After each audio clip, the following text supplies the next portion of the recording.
EC road રહેવાનો સાવરકુંડલાનો અને iconic થશે અને પછી આને હું ખોદવાની એટલે બે બાજુ ગટર નાખી દેજો વચ્ચે તમારે કનેક્શન જોડાય તો વચ્ચે પાઇપ પણ નખાય બરાબર ભૂંગળામાં તમારું લોજિક ને એનું લોજિક જુદું હોય પણ આપણે મતલબ છે ગટર ગટર તમને કરી આપશે એમાં કઈ ચિંતા ના કરો કારણ કે એ તો સમસ્યા છે તમારી છે એ જ અમારી બરોબર અને ઓલો તમે જયારે ખુલ્લો ત્યારે પછી આ નહીં ખોદી નાખે એટલે આ બંધ થઈ જાય ત્યારે ઓલો ચાલુ થઈ જાય સામે ત્યાં એટલે આ ખોદી નાખશે પેલો બંધ હશે ને તો બધું ટ્રાફિક આપણે ગટર અત્યારે રોડ ખોદી નાખ્યો છે તો નહીં એ તો તમારી વાત નથી હું તો રોડ વાળાની વાત તમારે અત્યારે આમાં આવતો નાખી દો એટલે અત્યારે લાઈન નાખી વડે તો પેલા એમાં તો લાઈન નાખવી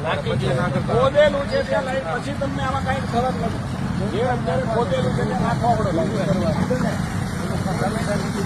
જો નગરપાલિકા આવી રીતે એટલે જ અહીંથી અટકાવી દીધું ને બોલાવો સ્થળ ઉપર ગટર લાઈન વાળા હોય એને કહો એને મેપિંગ આપે એ મેપિંગ કરી પ્લાન ઉપર લો